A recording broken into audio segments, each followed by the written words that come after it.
Oke, selamat siang. Assalamualaikum warahmatullahi wabarakatuh. Waalaikumsalam warahmatullahi wabarakatuh. Luar biasa. Ketemu lagi dengan saya Brojo dan Mr. di Wi. hari ini seperti biasa Kamis siang jam 2 saat orang lagi terlelap-terlelapnya bukan bekerja serius-seriusnya. Kita hadir lagi di acara Ngopi Hitam. Ngobrol pintar, Hidup tambah manfaat. Alhamdulillah. Hari ini kita sudah masuk ke episode 14, Mr. Wi. Iya, udah lama juga ya. Udah lumayan, udah 3 bulan lebih. 3 bulanan ya. Lebih 3 bulan setengah. Dan selalu yang saya sampaikan, episode 14 adalah episode yang istimewa. Selalu gitu. Spesial. Oh, ya, hari ini spesial pakai telur karena hari ini kita akan ngomongin sesuatu yang cukup sensitif sebenarnya gitu. Iya, tapi ini hal-hal yang sering kita hadapi sehari-hari loh. Iya, konten ini gitu. Konten ini, dan seperti Ngopi Hitam, biasanya Ngopi Hitam itu selalu ngobrolin sesuatu yang nge-hot dan nge-hit. Iya. Hari ini yang lagi banyak dibicarakan mulai dari levelan obrolan di warung kopi sampai di kafe yang paling luar biasa, sampai obrolan kafe yang daring pun yang ngobrolin cuma satu, ekonomi Indonesia seperti apa gitu. Oh iya. Kayak gini, kalau di kan gua ada grup nih, grup RT. RT ya. Kayaknya semua orang jadi pengamat ekonomi tuh kan. Iya, semua iya kan? Ya, semua orang jadi pengamat ekonomi. Wah, harusnya begini. Wah, kalian ini harusnya begini gitu. Wah, kita nih harus begini. Pemerintah gitu. Wah, keren banget. Semua jadi analis. Iya, semua jadi analis. Dan hari ini kita datengin asli analisnya. Analisnya asli. Siapa beliau? Di flyer sudah pertemuan sudah ketahuan sih bahwa hari ini kita kedatangan tamu yang luar biasa. Jadi hari ini kalau kemarin ada sesi sari tebu. Sari tebu itu apa sih? Sharing ringan tentang buku. Sekarang ada namanya donat garing. Ya, belum tahu kan? Baru tahu ini. Baru tahu. Ada kayak kali ini antara dua host gitu, saya nggak ngerti gitu ya. Ya, donat garing. Jadi dialog hangat. Sebenarnya mau berat, cuman kayaknya dialog hangat saja. Dialog hangat yang dibawakan dengan ringan. Ya, donat kering hari ini dialognya hangat karena kita hadirkan yang in charge, yang ahli gitu. Siapa beliau? Ya sudah ada di flyer sih sebenarnya. Beliau adalah kenalin dong. Tahu ya, harus dikenalin. Beliau adalah Pak. Jadi kalau sebelum memperkenalkan beliau, jadi ada tanggal yang monumental, Pak. Tanggal 4 Agustus, tepatnya di tahun 1974 itu. Di Purworejo sana, Pak. Oh, jauh ya? Jauh, Pak. Jauh ya, Itu lahirnya nggak tahu malam atau pagi, nggak tahu sore-sore, nggak tahu deh. Beliau lahirnya seorang. Kenapa? Satu Kliwon. Oh, Satu Kliwon. Ngeri Satu Kliwon. Jadi lahirlah seorang gitu, anak gitu ya. Kan bayi. Masa lahir udah jadi anak, iya, gede banget. Bayi gitu yang diberi nama Hidayat Amir yang sekarang kita kenal sebagai Kepala Pusat Kebijakan Ekonomi Makro di BKF, Kementerian Keuangan. Kita sering dipanggilnya adalah Pak Hidayat Amir, tapi ternyata baru tahu ini selentingan dari narasumber kita yang cukup kompeten. Ternyata beliau sering atau dulu sering dipanggil dengan sebutan Kang Amir. Akrab dipanggil Kang Amir. Baru tahu ini juga saya kalau kita sapa dulu yuk pakai omongan akrabnya. Iya. Selamat siang Kang Amir. Selamat siang Kang Amir. Selamat siang Mr. Wi sama Bro Co. Sorry. Oh iya. Kayaknya enakan Om Co deh. Oh, boleh nanti kayak om deh emang. Episode berikutnya diganti Om Co. Kita mau ngobrolin apa nih? Dengan Kang Amir. Jadi ya tadi nerusin yang disampaikan oleh Mr. Wi tadi di grup RT. Kadang-kadang kalau kita habis sholat atau kita nongkrong di masjid atau nongkrong di, walaupun padahal nggak boleh nongkrong ya, PSBB, cuman ya gimana lagi gitu. Ketahuan kalau saya melanggar himbauan untuk PSBB ya. Bro, Setiap katanya mau ringan, ini serius banget udah mulainya. Iya loh. Salah lagi. Ya. Gini, kita ganti ringan. Saya mau ngomentarin ini, Mr. Wi dulu itu loh. Apa? Siap. Itu sejak dulu hobinya main musik. Gitu kan? Ini curangnya dia. Kenapa dia bikin program, bikin kerjaan yang kerjaannya main musik gitu kan? Oh iya, itu dia kan sedang main, tapi orang lain menganggap dia sedang kerja. Susah nih. Iya. Kalau Gitu. Ini kalau Iya. lama cerita-cerita masa lalu gini, mending kita ganti aja Pak. Program acaranya menjadi Temu Kangen Pak. Karena sebetulnya Kang Amir dengan Mr. Winnie kawan lama ya. Ya. Kawan lama. Aduh. Itu nama toko kawan Kawan lama. lama, iya. Iya, jangan. Nanti lo sangkain endorse lagi, jangan. Kawan lama. Iya. Jadi kalau ngobrolin apa tadi yang disampaikan tadi bahwa sekarang itu banyak analis ekonomi. Saya juga kalau ditanya tiba-tiba jadi kadang-kadang jadi analis ekonomi juga. Jadi ekonomi Indonesia tuh seperti ini, ya kayak bener-bener gitu loh. Kayak analis ekonomi. Jadi judul kita adalah COVID-19, apa kabar ekonomi Indonesia? Kenapa kita ngambil judul obrolan seperti itu? Ya karena hampir 7 bulan COVID menyambangi kita di Indonesia dan semoga segera pergi itu COVID atau segera ketemu itu vaksinnya dan kita semua terbebas dari pandemi ini. Nah, COVID datang ke Indonesia itu dampaknya banyak. Pertama adalah saya nggak bisa mudik. Ya itu penting. Saya nggak bisa mudik ke Jogja itu penting, Pak. Masalah besar itu. Terus itu masalah pertama. Yang berikutnya adalah jelas semua jadi ahli ekonomi karena memang banyak berita di media daring itu berita-berita tentang resesi ekonomi. Tuh, bahkan dari kemarin ngobrol di warung sebelah ini Pak, warung sebelah yang jualan nasi uduk dan lontong sayur juga, yang sambil ngopi di situ diceritain, wah ini mau resesi ekonomi, hati-hati resesi ekonomi. Terus ada obrolan tentang resesi ekonomi pasti pasti ada. Di lingkungannya Mr. W juga banyak tuh obrolan tentang resesi ekonomi. Banyak yang punya teori-teori tentang resesi ekonomi itu apa. Ada yang mengkaitkan bahwa resesi ekonomi itu ya krisis ekonomi, mau jadi kayak 98 ini. Waduh, luar biasa. Namanya obrolan ya bebas-bebas saja, sah-sah saja. Dan akhirnya saya juga sendiri bertanya gitu. Sebenarnya resesi ekonomi itu apa sih makhluknya resesi ekonomi ini?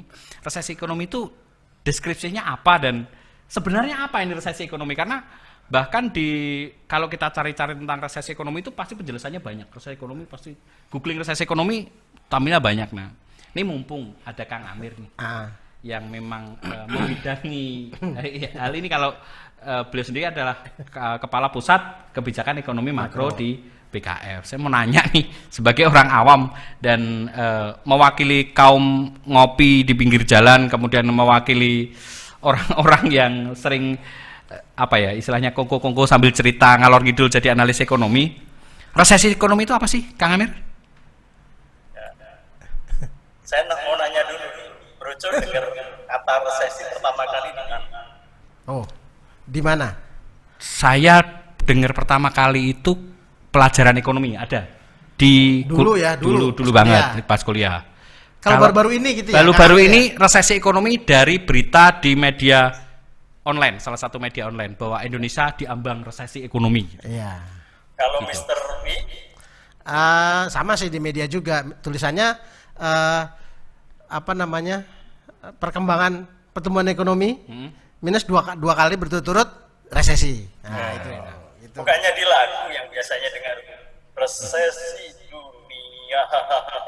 Oh, lagu lama tuh, lagu lama. Di sini pada muda semua. Di sini muda semua, nggak ada yang ngerti. Lagunya Niki Astria ya, bukan?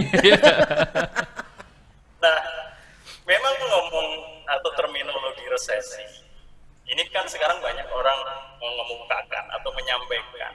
Karena memang ini terminologi yang tadi kalau saya recall karena sudah pernah ada di memori saya tadi di lagu resesi dunia. Gitu. Maka yang terbayang, ini situasi yang sangat buruk. Tadi, padahal yang nggak ngerti juga definisinya sebenarnya apa. Ini kebanyakan masyarakat kan seperti itu. Kalau kita ngomong resesi, sebetulnya kita harus ngomong dulu. Saya tanya nih ke Brojo lah. Kira-kira. Ya, Brojo aja, nanya ke Brojo aja. Iya. Ini kayak rasa-rasa sidang ini. Saya bisa mengundurkan diri jadi host nggak? Aduh, salah tamu ini. Yang disebut pertumbuhan itu apa coba? Pertumbuhan itu kalau kita bicara umum gitu ya, meningkat gitu berkembang gitu, bertumbuh gitu ya. Makanya dulu kurus, sekarang gemuk, itu tumbuh ya. Iya, benar. Sampai. Nah, kan sederhananya gitu. Tumbuh itu kalau kita membandingkan dua situasi, situasi saat ini yang lebih besar atau lebih tinggi dibandingkan periode sebelumnya, itu tumbuh. Kan gitu kan? Betul. Nah sekarang kalau ekonomi kan itu aktivitas yang diukur dengan mata uang lah. Setiap aktivitas kita ada nilai uangnya. Saya makan, ya ada, artinya konsumsi makanan itu ada nilai uang. Ya, saya jalan-jalan, uang yang dikeluarkan untuk jalan-jalan itu ada nilai uangnya gitu kan. Intinya setiap aktivitas orang diukur dengan nilai uang, itulah ekonomi atau perekonomian. Nah sekarang kalau aktivitas di periode sekarang dibandingkan dengan periode sebelumnya lebih besar, berarti itu tumbuh atau tumbuhnya positif. Ya. Kan gitu kan? Kalau tumbuhnya lebih kecil atau menjadi lebih kecil, itu artinya tumbuhnya negatif. Itu namanya kontraksi, tidak mengembang tapi mengecil, kontraktif gitu kan. Ini konsep pertumbuhannya. Nah, biasanya kalau aktivitas ekonomi itu ya tumbuhnya naik, gitu kan. Dia nggak turun, walaupun ada situasi-situasi tertentu yang turun. Ini saya kasih contoh nih. Kita kalau bulan puasa sama bulan hari lebaran, liburan lebaran, itu konsumsi kita lebih sedikit atau lebih banyak? Lebih banyak. Pasti. Ya kan? Ya. Padahal puasa. Ya kan siang puasa. Malam enggak? Malam lebih jor-joran. Itu fenomena khusus di Indonesia atau mungkin di negara-negara muslim. Iya. Artinya kalau bulan puasa justru aktivitas ekonomi meningkat. Jadi kalau di bulan puasa dibandingkan setelah bulan puasa, itu aktivitas ekonominya lebih tinggi ketika di bulan puasa. Artinya kalau kita melihat bulan per bulan, setelah bulan puasa itu pertumbuhan ekonominya turun dong. Iya. Ya, Kalau kan? bulan per bulan ya. Iya. Normal nggak ini? Ya secara ini normal. Karena Normal. setelah bulan puasa kan nggak terus banyak Nah, kan puasa gitu lagi kan. gitu. Artinya sebetulnya pertumbuhan negatif itu normal. Biasa itu siklus kok. Oke. Kan gitu. Dulu tahun lalu puasa lebaran jatuh di bulan Juni ya. Atau Juli sebelumnya. Juni. Kemarin maju ke Mei. Ya sorry kena lali orang mudik kok. Gitu. Ya sama-sama enggak mudik ya. Curcol. Puasa lebarannya kan. Iya. Sorry kalau lupa. Nah, intinya kan gini, kalau kita ngelihat pertumbuhan ekonomi atau mengukur pertumbuhan ekonomi itu nggak harian, nggak bulan. Ada loh yang harian, ada yang mingguan. Di Amerika itu mingguan. Tapi susah kalau terlalu sering gitu ya.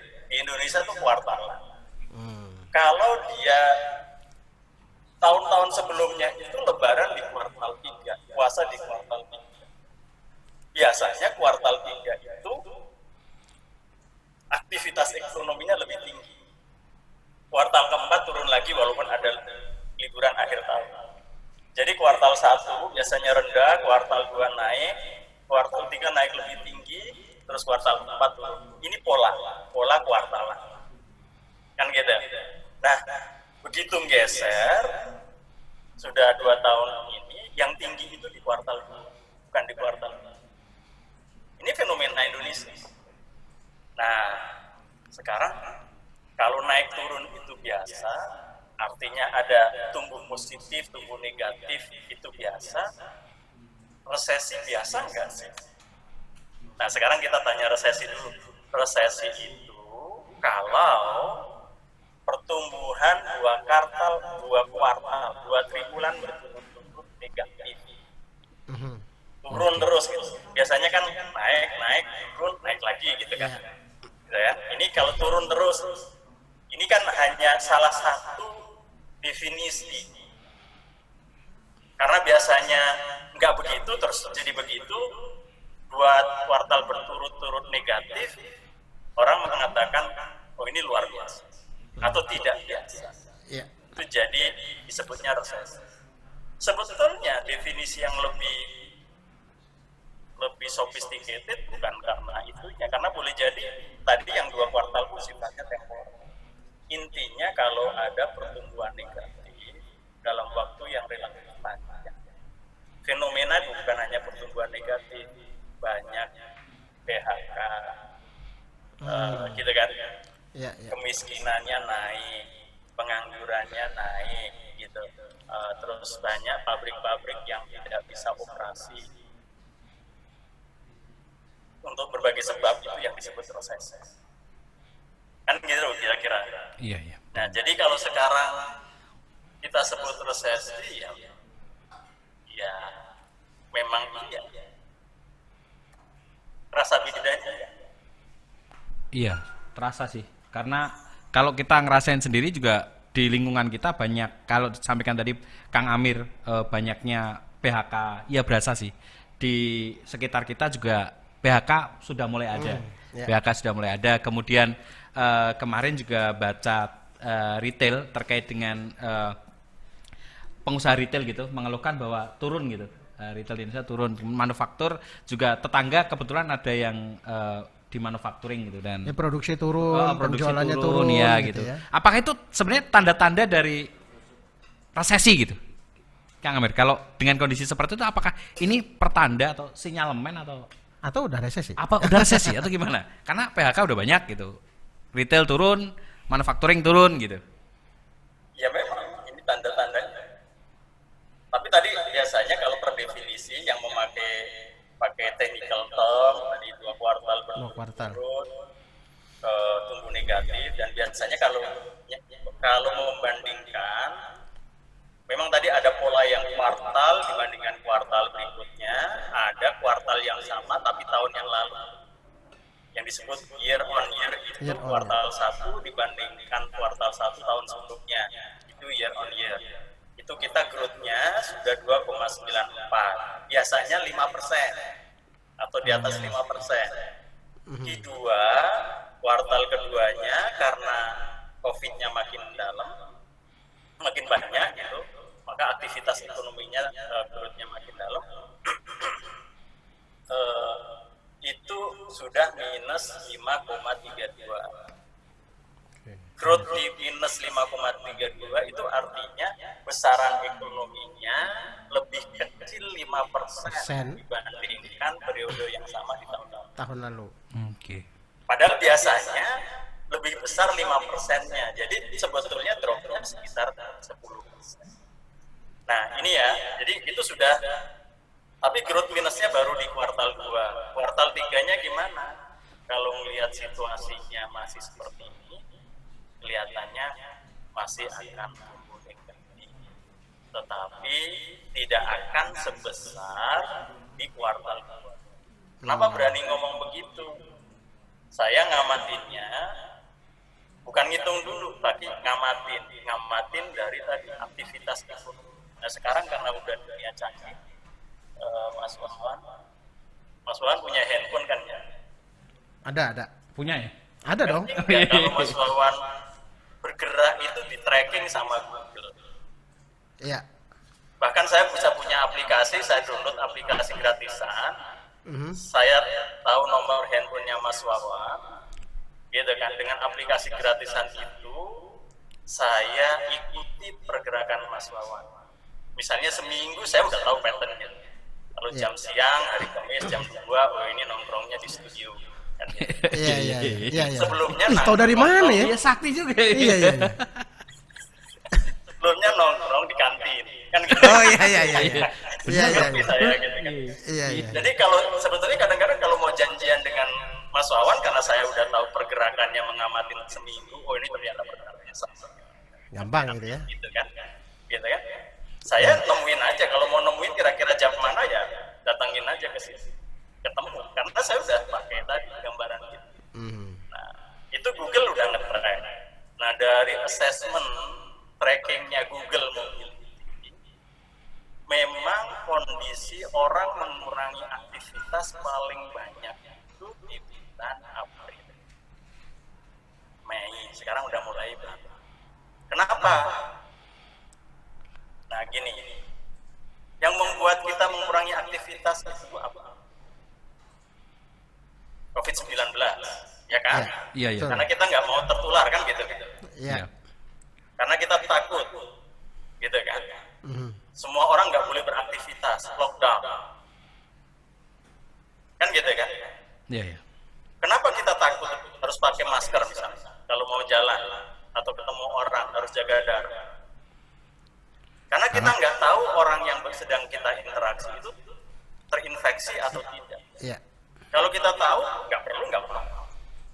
Karena kita nggak tahu, ya kita harus jaga jarak. Nah, kalau kita tahu bahwa dia terinfeksi, ya kita nggak perlu interaksi dengan dia. Untuk tahu dia terinfeksi atau tidak, pakai apa? Dites, Tes. swab.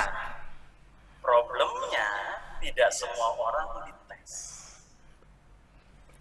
Maka ya sudah, caranya jaga jarak, kan gitu kan? Pakai masker.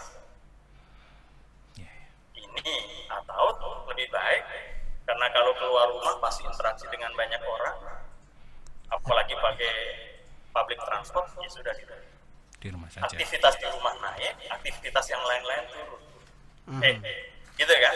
Iya. Betul. Nah ini yang sangat dalam di bulan April ketika orang baru tahu oh ini ada COVID tapi masih bingung, tapi sudah tahu bahwa ini bahaya. Sebelumnya di bulan Maret saya bilangin tetangga-tetangga itu, mas COVID.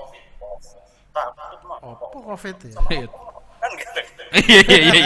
Iya, benar. Kan gitu kan? Iya. Karena memang belum tahu COVID itu apa kan gitu. Obat COVID corona.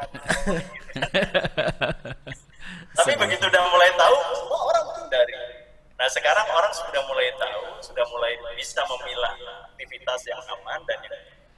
Nah makanya aktivitas kembali naik. Tapi belum kembali kepada kondisi awal yang tadi menunjukkan bahwa mungkin Q3 masih akan berpulihkan. Jadi serius begini. Oke. Iya. Jadi karena terlalu Nah, serius. situ kepanjangan sih ngomongnya. Iya. Jadi kita sampai terkesima tuh ternyata seperti ini. Iya. Yang obrolan ngopi tuh kadang malah terlalu tinggi analisisnya. Oh iya benar. Ketinggian. Iya. Jadi sebenarnya jadi kita tahu. Kalau di obrolan di rumah itu sampai ke PDB loh mereka nyebut. Nggak ngerti apa enggak mereka masalah PDB. Yang penting ngomong aja dulu. Iya, karena kadang-kadang berita itu mereka cuma lihat headline-nya aja. Indonesia kayak tadi diambang resesi, terus mereka langsung bahas, ini dihubungkan dengan krisis dan lain-lain gitu kan. Sampai nyampe-nya ke utang, wes pokoknya luar biasa kalau nama brand. Tapi biar nggak tambah serius Pak kan. Kang Amir biar nggak tambah serius, Mr. W kan acaranya juga namanya juga donat garing gitu, dialog hangat, tapi di bawahnya ringan. Kita ngobrol berita, maka kita break sejenak. Nanti kita masuk ke sesi berikutnya dan kita akhiri sesi satu ini. Sampai jumpa dan nanti ketemu lagi, cuma beberapa detik kok. Dan karena belum ada iklan ya. Belum ada iklan, oke. Kasihan.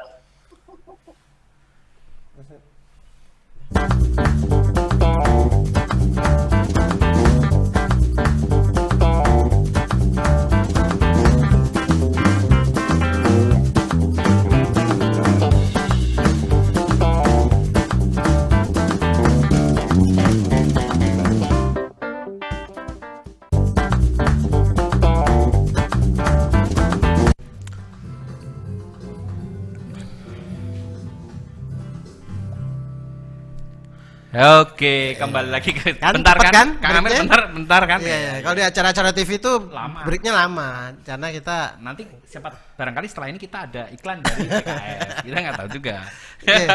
Kang Amir, tadi lumayan serius ya. Tapi tadi kan ada omongan aktivitas ekonomi. Yang simpel-simpel kayak aktivitas ekonomi kayak apa sih buat kita gitu ya? Maksudnya apalagi kemarin. Ya ini muncul pertanyaan ini karena dari obrolan-obrolan di rumah sih gitu. Kemarin itu ada apa yang bantuan apa namanya? Bukan BLT. Bansos. Ya bansos itu katanya disuruh belanjain. Terus nanti muncul lagi apalagi Gaji 13. Gua PNS sendiri kan di lingkungan itu diledekin. Udah keluar dong, belanjain dong supaya bilangnya gitu. Itu benar nggak sih? Aktivitas kayak apa sih? Aktivitas ekonomi. Ya. Ya sebetulnya semua aktivitas kita, Mas Wawan, setiap aktivitas kita itu ada diukur dengan nilai uang. Kalau saya duduk seharian di rumah, kira-kira nilai uangnya berapa? Oh. Kan paling tinggal makan kan? Makan aja. Iya kan?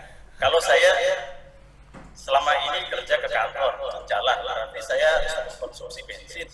Wih, ngeri banget mobilnya. Ngeri loh sekarang. Dulu dia enggak loh. Dulu masih minum air putih biasa loh. Sekarang udah nggak berani Iya, selesaikan pertemanan aja. Dihapus konsumsinya bensin ya. Ya terus. Gitu kan? Ada Ya. baju pun harus ganti baju yang bagus. Kan gitu kan? Kan gitu kan? Nah, kalau di rumah kadang-kadang saya hanya pakai baju atasannya aja, pakai bawah pakai sarung, padahal sarung udah saya ganti, saya cuci kan gitu. Iya. Nah, itu Ya, apa? Nggak nilai kelihatan. uangnya artinya menjadi lebih kecil. Nah, tadi kalau selama ini ya, saya yakin ya kalau ketika lagi COVID itu orang paling takut melakukan aktivitas fisik. Ya kan gitu kan? Mas Wawan terakhir, Mas Wawan, Mister Aduh, Fit salah. terakhir piknik kapan? Piknik tahun lalu. Jarang piknik. Iya, akhir tahun lalu lah, November Salah Desember. nanya orang berarti memang dia kayaknya nggak pernah piknik. Ya karena saya banyak acara ngisi-ngisi. Dan itu terdampak juga loh, udah jarang job gitu. Maksudnya kan berkurang loh kayak di Iya, tempat-tempat. job ini Oh iya, iya, karena job, iya, pembatasan iya, itu iya, tuh job, memang iya, berkurang loh. Nah, tadi yang disebut misalnya kalau saya lihat konsumsi yang sifatnya sekunder, bukan konsumsi pokok, orang kan pasti mengurangi dalam situasi untuk leisure, jalan-jalan, untuk makan di luar, kan gitu. Itu pasti berkurang. Kalau orang konsumsinya berkurang, maka orang yang jualan sudah tidak. Ngapain jualan kan? Iya, nggak ada yang beli. Nggak ada yang beli. Nah ini artinya nggak ada transaksi ekonomi, nggak ada aktivitas ekonomi. Sebetulnya ekonomi itu angka, sebutan angkanya, aktivitas ya aktivitas. Oke. Dia ngukur angka uangnya lah kira-kira seperti value-nya, nilai uangnya. Aktivitasnya ya kalau tadi kan ada aktivitas yang mengeluarkan banyak uang, ada yang tidak. Nah sekarang dalam situasi seperti ini ya, kemarin tuh saya Brojo nggak mudik juga nggak beli baju baru. Iya. Tahu aja kan? Ya benar sih. Iya. Iya. Ini baju baru enggak biasanya beliin baju orang rumah juga nggak beliin kan? Karena nggak mudik kan? Itu dia. Jadi yang disebut aktivitas ya semua aktivitas itu. Nah, akhirnya kalau kita lihat dalam skala yang lebih besar, kan gitu. Hotel-hotel yang biasanya orang datangin, sekarang nggak ada yang berani. Hotel-hotel sebagian besar. Mall orang nggak ada yang datang, ya ditutup terus. Kan gitu. Nah ini aktivitas yang dilihat di mall, di hotel, bahkan kalau kita melihat yang interaksi antar negara, ini banyak orang yang protes. Ketika mulai muncul ada coronavirus akhir Januari, Indonesia itu sudah melarang penerbangan dari Cina sejak 5 Februari. Padahal tahu nggak berapa turis dari Cina setahun? 2 juta orang. 2 juta orang datang ke Indonesia dan datang ke Indonesia untuk spend money. Dan turis yang sekarang, data yang baru itu 2019, turis yang dari Cina sudah mulai jarang yang paket hemat. Sudah banyak yang spendnya tinggi. Nah, kalau nggak ada yang datang, nggak ada yang belanja di Indonesia 2 juta orang dari Cina saja. Nah, setelah situasinya memburuk, ditutup semua negara tutup, ada penerbangan, kan gitu. Iya. 20 juta orang. Yang orang Indonesia keluar juga iya. Orang Indonesia yang keluar, ini Mas Wawan kalau bisa mau umroh setiap hari bisa. karena saking banyak nggak bisa. sekarang Iya. nggak boleh kan gitu. Bahkan hajinya pun nggak boleh. Nah ini akhirnya semua aktivitas ekonomi bukan hanya di Indonesia, di seluruh dunia mengecil. Tadi bahasanya gitu masalah. Oke, luar biasa sekali. Ini jadi apa ya? Jadi pemahaman kita terkait dengan tadi yang sering diobrolin di tempat ngopi, di warung nasi Padang itu kejawab sekarang. Nah, jadi nanti bisa bantuin cerita juga iya, dong, bantuin cerita. kasih ke RT-nya. Kayak kan? RT ya. Iya. Nanti RT juga ada nonton bareng. Bikin sosialisasi nanti. Bikin sosialisasi tentang resesi ekonomi gitu. Nah, ini jadi pertanyaan banyak orang juga, Kang Amir. Apakah ada gitu loh? Apa lembaga atau siapa gitu yang berwenang menyatakan, kalau perang kan ada presiden menyatakan darurat perang gitu misal gitu. Nah, apakah kalau terkait dengan resesi ini ada pihak atau pejabat yang berwenang menyatakan bahwa sekarang Indonesia dalam kondisi resesi ekonomi? Misalnya kayak kemarin pandemi juga ada yang siapa yang berhak menyatakan bahwa kena pandemi, kemudian PSBB dan lain-lain gitu. Kang Amir, kira-kira kalau resesi ekonomi gimana? Apakah ada yang harus mengumumkan gitu? Ya, pertanyaannya apa pentingnya diumumkan? Tuh. Oh, itu dia. Udah tanya lagi. Iya. Kayak jangan susah-susah nanyanya. Gini. Sia-sia. Bro, jadi kayak keringat-keringat terus. Izin, saya keluar dari ruangan. Kan gini, kalau mau tahu bahwa tadi kalau pertumbuhan ekonomi 2 kuartal terus menerus dalam negatif gitu kan, ya sebetulnya kan tinggal ditunggu. Pertumbuhan ekonomi itu kan ya fenomena aja, nanti kita lihat kan kalau kuartal 2 sampai akhir September ini masih ada 2 minggu kurang lebih seperti itu. Tapi biasanya BPS umuminnya untuk kuartal ketiga. Kan kuartal ketiga di bulan Juli, Agustus, September masih 2 mingguan lagi. Nah, nanti di conclude, di estimasi, hitungannya kan di estimasi aja, kira-kira, tapi perkiraannya yang baik, statistik yang baik, dengan teknik metodologi yang baik, nanti diumumkan biasanya lag 2 bulan, bukan di September, Oktober, di awal November, tanggal 5 November biasanya. Nah, kalau nanti diumumkan kuartal 3 tumbuhnya negatif, itu artinya tadi ya kalau kita menggunakan definisi 2 kuartal berturut-turut pertumbuhan negatif, itu artinya resesi. Kan gitu. Okay. Kalau saya lebih suka lihatnya dalam situasi sekarang yang diumumkan bukan resesi. Apa tuh? Ya kalau misalnya ada gaji ke-14, 15. Oh iya. Benar. Itu buat pemulihan ekonomi, untuk menggerakkan aktivitas ekonomi. Roda perekonomian itu bergerak itu loh. Biar jalan gitu. Iya. Menarik sih tadi. Berarti nggak ngeri-ngeri amat dong ya? Iya, sebenarnya nggak sengeri yang diobrolin gitu ya. Iya. Ini siapa nih yang berhak mengumumkan? Sebenarnya kita nih resesi apa enggak ya? Jawabannya santai. Pentingnya apa sih gitu? Buat diumumin gitu. Karena kita bisa ngelihat sendiri ternyata. Dan yang kalau kita bicara seperti itu, jadi akhirnya kembali lagi kadang pertanyaannya, kira-kira apakah pemerintah sudah menghadapi ini? Yang lebih penting adalah pertanyaan, apa sih strategi-strategi kita dalam menghadapi resesi ekonomi ini? Kita siapa nih? Maksudnya kita dalam konteks pemerintah. Mikro, Iya. atau konteks makro makro dulu. Oh gitu. Biasanya pelajarannya kan makroekonomi, mikroekonomi ya, ini makro dulu lah. Oke. Strategi pemerintah. Oke, iya. Ini sebelum ngomong strategi, kita memahami masalahnya tadi. Semua negara mengalami hal yang sama. Oke. Saya setiap hari ada tim kecil yang mantau, bahkan bikinin grafik, bikinin gambar ke situasi sekarang yang nambah COVID-nya di mana, Jakarta, Jawa Timur dan sebagainya. Dan di seluruh dunia juga seperti itu, sama. Sekarang yang lebih mengkhawatirkan karena epicenter pusat yang terkena COVID itu di negara-negara yang penduduknya besar. Oke. Dia, saya yakin Mr. Wi pernah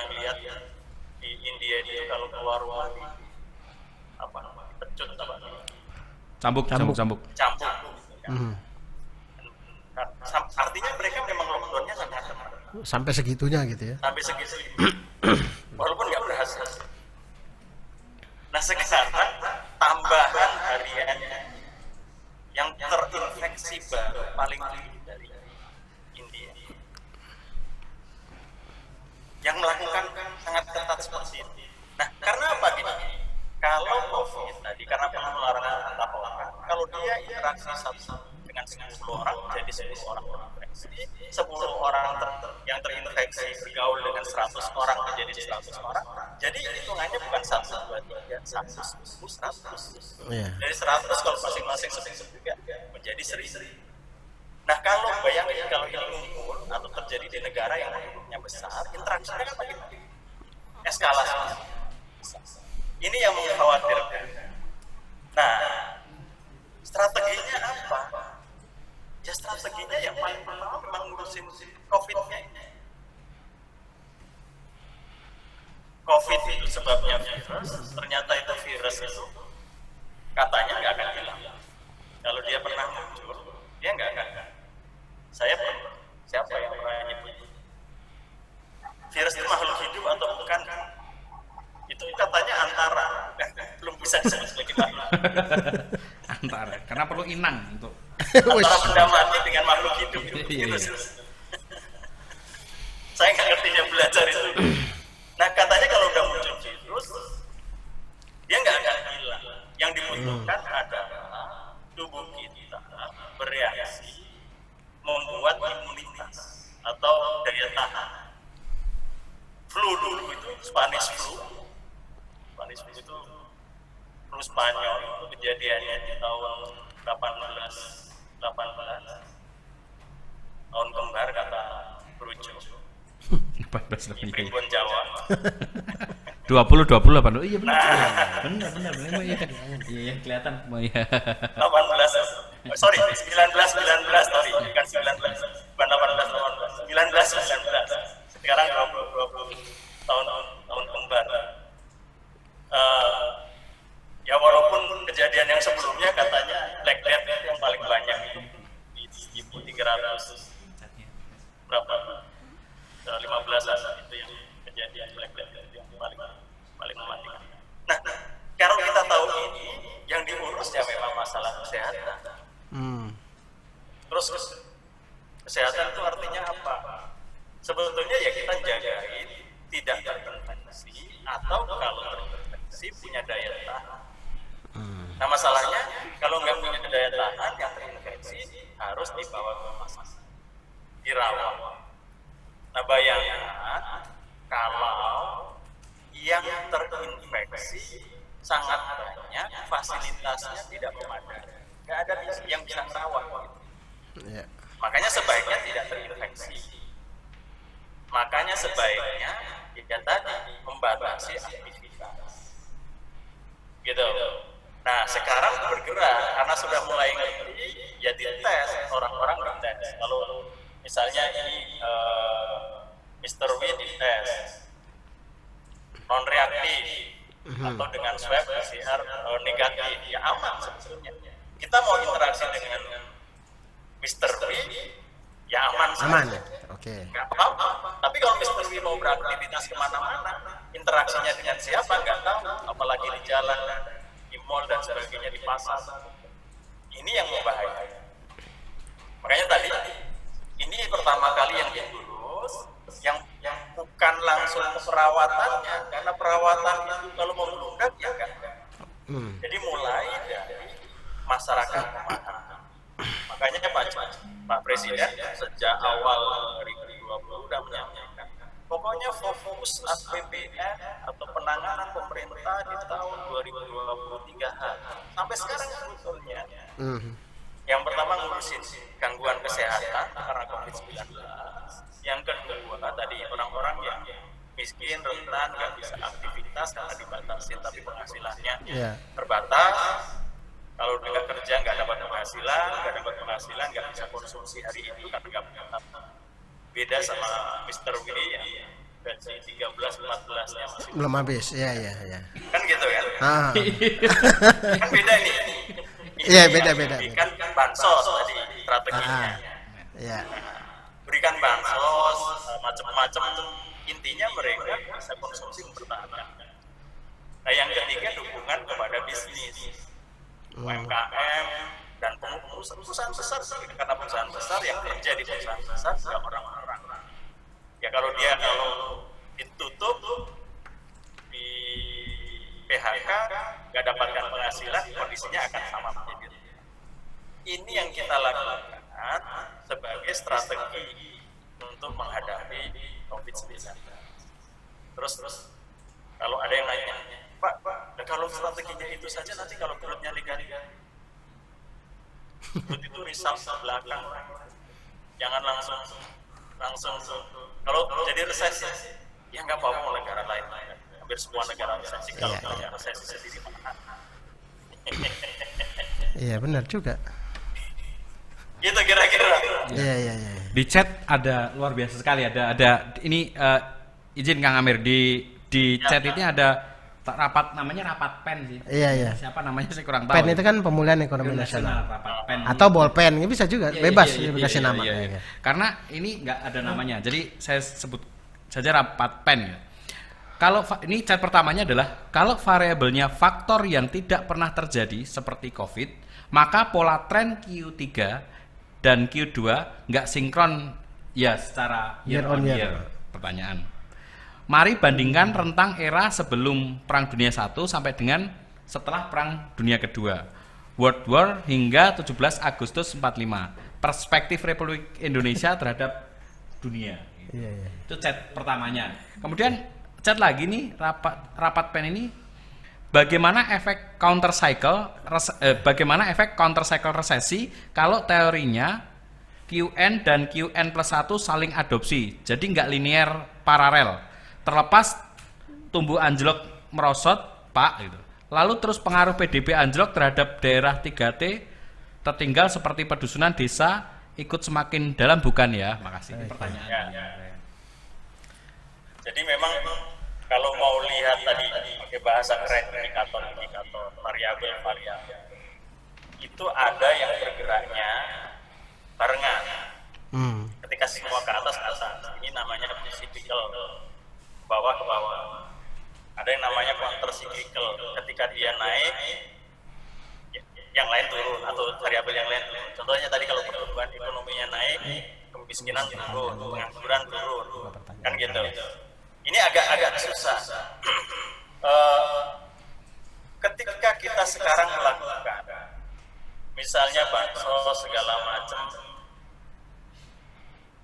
ya kita berharap sih kalau itu tepat diberikan, ekonominya akan kembali bergerak. Tetapi kalau dalam situasi seperti ini, sebabnya orang nggak konsumsi, nggak melakukan aktivitas ekonomi bukan karena nggak punya uang. Iya. Contoh sederhananya gini, kalau yang bagian bawah memang iya tadi ya, yang biasanya dia kerja hari ini, penghasilan hari ini untuk konsumsi hari ini itu iya. Tapi kalau orang-orang kelas menengah kayak Mr. W kelas atas, Rojo kelas menengah. Saya bantam.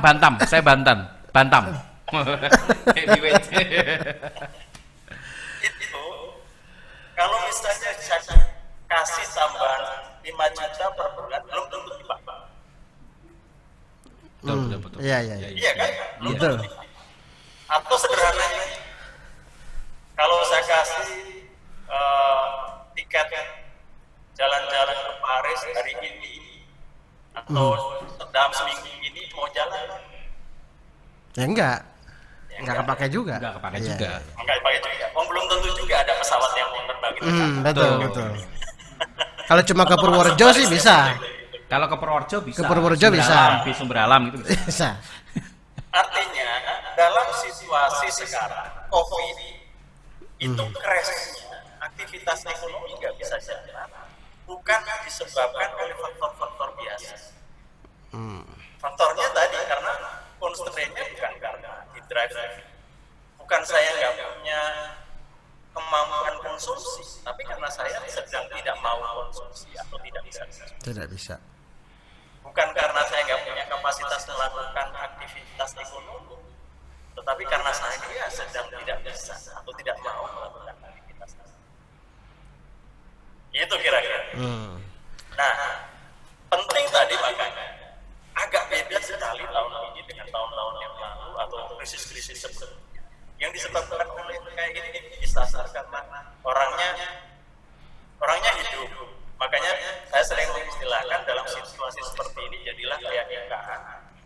lagi musim kemarau. Ikan musim kemarau, oke. Di sawah airnya nggak ada. Mhm. Tapi kalau habis hujan, baru ada airnya, itu udah banyak tuh ikan gede-gede langsung muncul. Dari mana?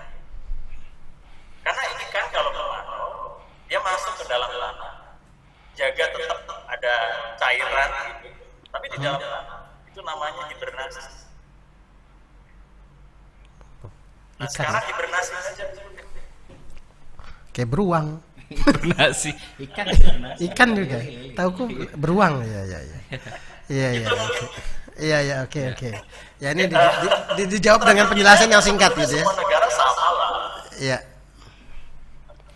Oke, dan ini ada dari Pak Budi Setiawan dulu nih. Pertanyaannya asing buat saya.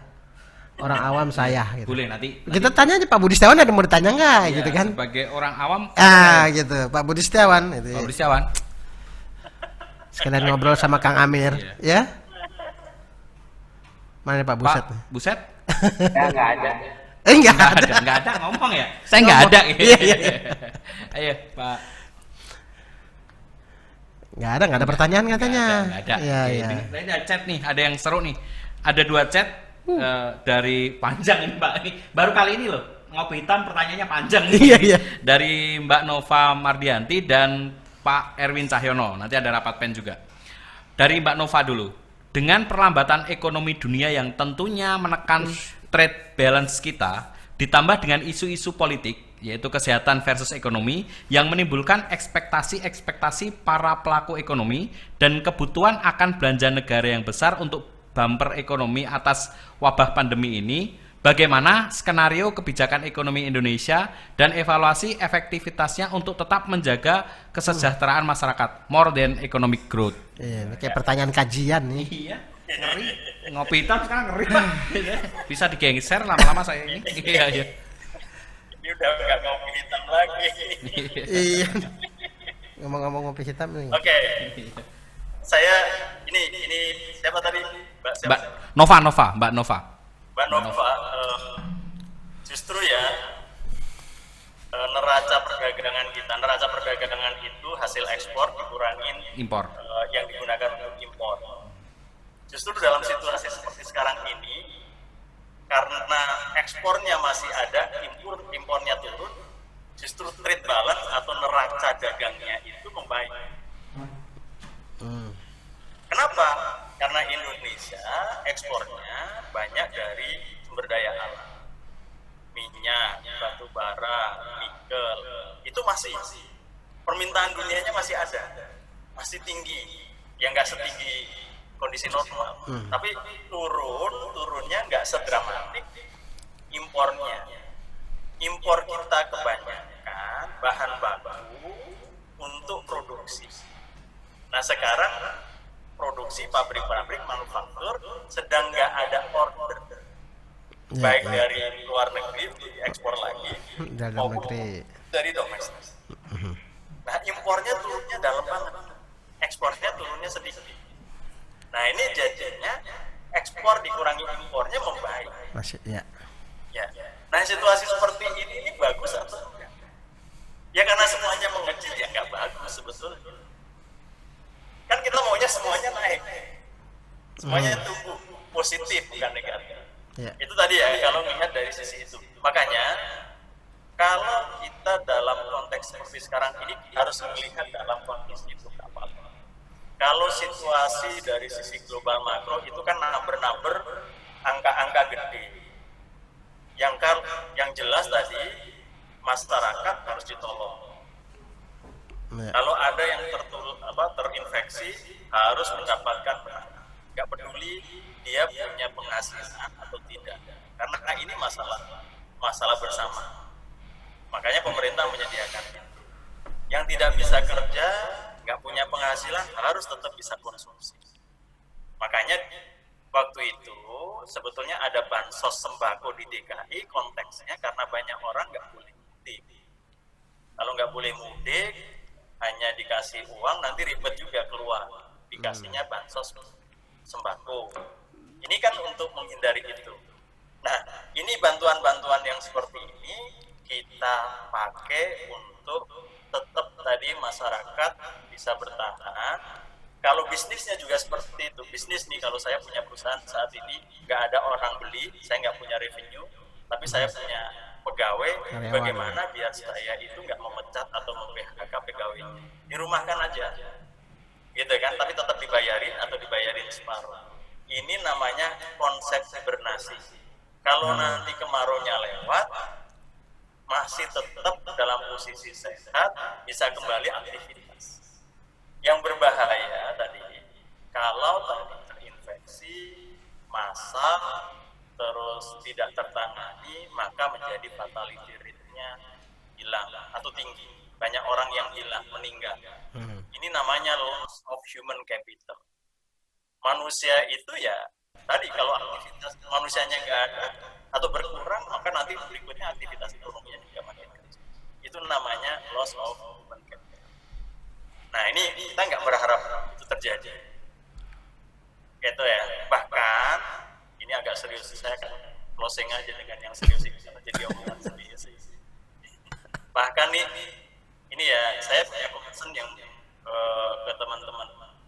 Sekarang saya di rumah anak-anak satu kuliah, satu SMA, satu SMP belajar online. Tapi kan online itu nggak seoptimal kalau offline. Datang ya. Tapi itu saya punya akses internet. Bayangin yang punya akses internet, tapi laptopnya satu rebutan. Nah, ini loss of human capital. Jadi selama setahun pembelajarannya tidak optimal. Ya. Ini kan belum lagi yang di daerah-daerah yang tadi tidak punya akses. Ini yang menjadi concern bagi pemerintah, makanya pemerintah ingin mendorong akses terhadap digital IT itu bisa merata. Karena memang ke depan juga bukan hanya karena COVID saja, ke depan juga ini menjadi hal yang penting. Mungkin itu jadi serius. Iya, ini ada tapi ada pertanyaan serius. Iya. Ada pertanyaan serius banget, saya juga agak ngeri nih bacanya. Dari KPKNL Palembang, Pak Erwin Cahyono. Ini pertanyaannya adalah, resesi pernah melanda pada era kepemimpinan Orde Lama sampai uang kertas pun dipotong bagi dua. Sandering. Kata nenek saya dulu. Pertanyaannya, apakah resesi yang katanya bakal ada ini sama dengan apa yang terjadi di era Orde Lama?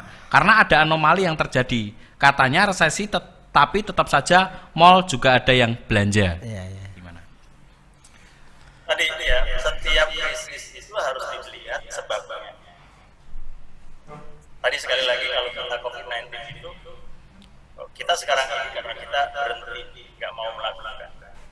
Ada loh yang negara yang nggak peduli, jalanin aja. Kalau nanti sudah 70% orang yang terinfeksi, Herd immunity itu ya. Herd immunity. Herd immunity itu secara imunitas komunal, semua orang sudah punya daya tahan. Tetapi untuk sampai 70 itu, kalau fasilitasnya nggak memadai, terus yang meninggal katakanlah 30%, saya tadi yang saya bilang. Iya, bayangkan kalau di Indonesia 260 juta 70%-nya. Itu can you imagine suatu yang sangat sulit. Nah, makanya tadi sebabnya apa? Nah, 98 Indonesia itu termasuk krisisnya lebih panjang dibandingkan negara lain. Kenapa? Karena Indonesia disebut krisis politik. Kan sama, kan beda dibandingkan negara lain sudah kembali setelah Asian Financial Crisis kembali cepat, Indonesia agak lama karena ada ikutan. Tadi yang zaman dulu itu Orde Lama itu juga seperti krisisnya karena krisis macam-macam krisis pengelolaan itu menjadi pelajaran bagi kita semua. Nah sekarang menjadi pelajaran. Saya juga mengalami hal seperti ini. Pertama kali lihat, saya terus baca Spanish flu serius baru kali ini. Terus mendengar ada Black Death di abad 13. Dan setelah abad 13, setelah ada Black Death, itu ada renaissance. Biasanya kalau ada kejadian besar, nanti juga ada lompatan besar. Itu dalam peradaban. Jadi jangan terlalu melihat dalam perspektif yang menakutkan. Justru ini challenge mas kita sebagai bangsa melalui negara lain akan melalui ini. Ya. Ini yang menurut saya kita nggak perlu terlalu khawatir. Ini pernah terjadi situasi seperti itu. Bahkan ya, di yang Spanish flu itu 1919 itu berjalan 1918 sekitar 18 bulan, 1,5 tahun. 1,5 tahun lamanya, dan saat itu belum ditemukan vaksin. Saat ini sudah mulai ada perlombaan membuat vaksin, harapannya nanti di akhir tahun atau awal tahun depan sudah mulai bisa digunakan. Itu akan lebih cepat. Tahun 1919 nggak ada vaksin. Vaksinnya belum ditemukan 1930-an. Lama ya? Iya. 10 tahun lebih. 10 tahun kemudian dari krisisnya. Wow. Serius ya? Iya. Tapi ini kan mau ending tapi serius. Nah, gimana caranya supaya tetap ingat gitu orang, supaya nggak seriusnya aja yang diingat gitu. Supaya nggak serius aja, kita break sejenak. Oke. Saya break sejenak. Beberapa nanti detik. akan ketemu lagi beberapa detik lagi. Biar nggak, karena ini terbawa. Tadinya itu kita mau settingnya santai gitu, cuman pertanyaannya luar biasa dan memang topiknya menarik sekali gitu. Oke, sampai ketemu di sesi ketiga.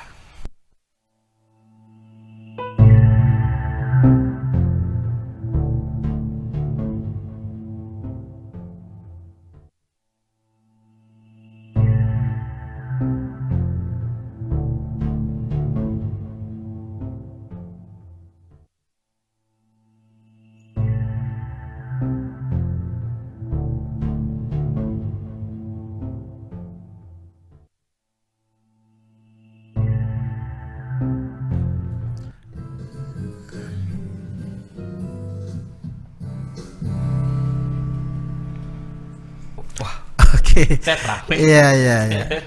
Baik, ketemu lagi di sesi 3. Ini sesi terakhir nih dari Ngopi Hitam di hari Kamis ini. Jadi mungkin sambil closing terakhir nih Kang Amir. Kira-kira kan kita nih teman-teman di Kementerian Keuangan nih khususnya kayak tadi lah. Gimana sih kita apa sih yang bisa kita lakukan nih? Misalnya kadang-kadang ini pertanyaan klise gitu, tapi sering juga kita hadapi di rumah gitu ya, pertanyaan-pertanyaan, karena mau nggak mau kayak misalkan saya di lingkungan rumah karena tahu dari Kementerian Keuangan nanyanya tentang itu, terus kita harus ngapain gitu, pertanyaan-pertanyaan itu banyak muncul gitu. Nah, iya, kita harus ngapain selaku pegawai Kementerian Keuangan misalkan, terus dan selaku masyarakat itu terkait dengan ini ya, fenomena atau ini gitu.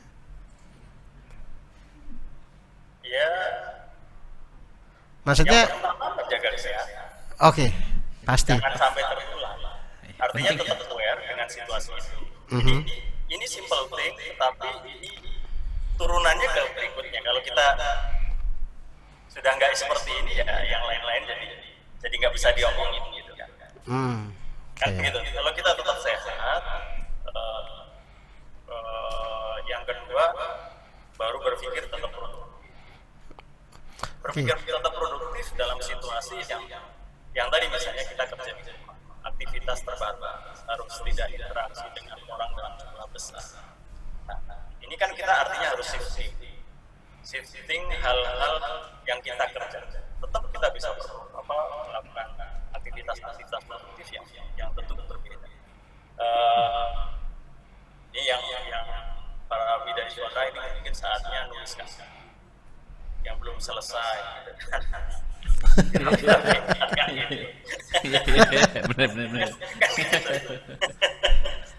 Iya. Ini kan menjaga tetap produktif, tetap jogging, ya ruang tamu, ruang tengah gitu kan, dapur gitu joggingnya. Kalau muternya 1000 kali ya juga capek juga sih. Iya. Benar. Encok juga. Iya. Oke, terus itu hal-hal simple. Terus yang lain tetap aware terhadap lingkungan. Tadi mengingatkan kalau teman-teman ini ya, saya ini pengalaman personal. hanya rapat di depan komputer, bahkan kadang-kadang rapatnya mesti double, dan kadang-kadang karena dianggap kerja di rumah bisa sampai tengah malam gitu kan, karena hanya pindah laptop aja atau pindah one click away untuk ke another meeting atau another discussion. Ini menjadi sebetulnya jaga keseimbangan batin kita terutama itu susah. Ketika 3 bulan saya PSBB yang pertama, work from home yang pertama, saya itu keluar rumah nyetir keliling Jakarta di tol itu hanya untuk membuang rasa bosan. Yang kedua saya cek dengan istri gitu, ya, ternyata ngecek masih bisa nyetir gitu. Masih bisa nyetir, jalannya sepi, keliling gitu. Tapi ya nggak berani mampir kemana-mana karena waktu itu masih situasi sangat. Nah yang kayak gini coba berpikir secara lebih kreatif, tapi sekali lagi aspek kesehatan. Karena kalau sudah kena itu susah. Nah sekarang kadang-kadang karena sudah terlalu lama kita kurang care. Begitu nanti ada yang orang terdekat kita, teman kita yang kena, keluarga kita, bahkan yang meninggal karena itu, kita baru kembali mulai. Nah, ini yang terus menerus saya sampaikan. Terus menjaga produktivitas tapi tetap aman. Ini yang sebetulnya disampaikan oleh pemerintah juga. Nah, caranya ya masing-masing dari kita katanya berbeda-beda gitu kan. Punya aktivitas yang berbeda-beda. Saya sambil di rumah sambil lihat-lihat, nulis paper lagi gitu kan. Dan sebagainya. Mungkin itu Mas Wawan. Ya, oke. Sambil nyanyi-nyanyi. Iya. Tapi boleh sambil baca chat boleh. Iya, satu terakhir. Terakhir ini rapat pen tadi sudah dibacakan, nih giliran Arif Pam dari Biro KLI. Dengan adanya COVID ini terlihat sekali negara yang mengandalkan sektor jasa dan industri terpukul sangat dalam. Sedangkan negara dengan kemampuan pangan yang bagus bisa bertahan dengan baik. Contohnya Indonesia. Melihat fenomena itu, apakah ini menjadi perhatian para pimpinan? Misal agar Indonesia lebih fokus menjadi negara agraris atau penghasil pangan daripada jadi negara industri. Terima kasih. Ya.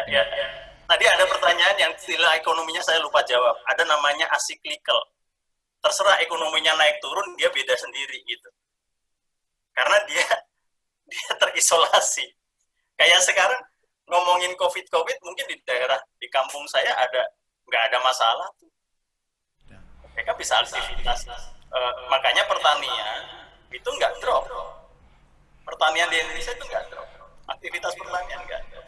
Karena yang membawa COVID itu kan bukan orang di kampung kita, tapi orang yang dari luar. Ya. Makanya dulu jangan sampai brojo mudik karena khawatirnya bapak dari Bawa, ya. Saya ya, jadi contoh saya. Saya Iya dong. Saya habis ini Pak dari kohos ini. Jadi kalau ada interaksi dari luar tadi ke bawah. Nah sekarang bahayanya kalau orang-orang model kayak brojo ini kelihatannya sehat, tapi boleh jadi dia membawa virus. Sudah di swab karena daya tahan tubuhnya tinggi. Nah, ketika ketemu nanti dengan orang-orang yang daya tahan tubuhnya rendah, tertular. Jadi fatal. Ini yang tadi ya, memang ada aktivitas. Makanya kalau sekarang ya, saya membayangkan kalau saya work from home-nya home base ke kampung di Purworejo, tapi aksesnya global. Saya bisa meeting dengan investor, bisa meeting dengan konferensi internasional, tapi sambil leha-leha di Purworejo nikmatin kopi hitam dan singkong goreng. Wih. Kayaknya kan gitu. Dan itu sangat dimungkinkan saat ini.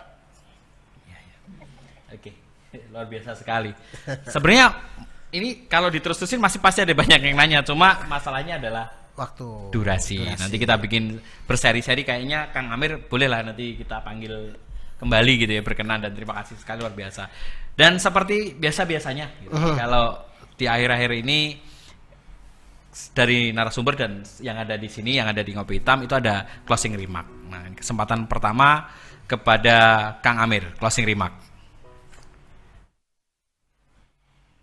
Ini ujian buat kita semua, jadi bersabarlah. Ini ujian bagi kemanusiaan di seluruh dunia. bahkan tadi nyari vaksin pun itu nanti menjadi barang publik, tentu untuk ongkos produksinya ada penggantian, dan negara pun sudah mulai bersiap untuk membelikan untuk masyarakat yang tidak mampu. Tapi intinya dengan hal-hal yang kadang-kadang kita melihat dari sisi kulit, ini kita bisa merenungi, bisa mendalami hal-hal yang lebih substantif sebagai manusia, sebagai makhluk Tuhan, saling tolong-menolong. Ada hal-hal yang lebih besar, tetapi kita diuji saat ini untuk tetap eksis, dan mudah-mudahan justru setelah ujian lewat, kita rebound dengan kondisi yang baik buat kita semua. Mungkin itu Mas Mr. Lee, John, semuanya ngobrol kita siang hari ini. Kita. Terima kasih. Luar biasa sekali. Mr. Wi, closing remark. Closing remark. Ya. Kita harus percaya rencana indahnya untuk kita semua. Pastikan ada pelangi sehabis hujan mewarnai hidup kita. Bersama kita kuat. Itu bro. Luar biasa sekali. Ini pertama kali loh Kang Amir beneran closing remark pakai lagu ini. Kalau Sobat Zoomer yang setia dengan Ngopi Hitam baru kali ini luar biasa sekali. Nanti episode berikutnya saya akan nagih dengan lagu dong gitu ya. Biar mikir lagi. Kalau saya cuma kita saat ini harus menjaga 3 menjaga. Yang pertama adalah menjaga kesehatan kita, menjaga tubuh kita. Yang kedua adalah menjaga orang-orang di sekitar kita, menjaga mereka dari segala macam bentuk yang tidak baik, menjaga mereka. Dan yang terakhir adalah menjaga untuk selalu berpikir positif. Oke. Dari saya cukup sekian. Terima kasih dari kami, Broco dan Mr. Wi. Terima kasih. Kita ketemu lagi di episode ke-15 dan minggu jangan depan. lupa mudah-mudahan kita bisa ketemu di jam dan waktu yang sama. Dan terima kasih sekali buat Kang Amir, luar biasa. Di luar settingan sih, harusnya tadinya santai tapi benar-benar berisi. Ini kalau ibarat dibilang mah daging semua gitu. Dan Kue dong. terima kasih, sehat selalu dan sampai jumpa. Assalamualaikum warahmatullahi wabarakatuh. See you. Waalaikumsalam warahmatullahi wabarakatuh. Terima kasih.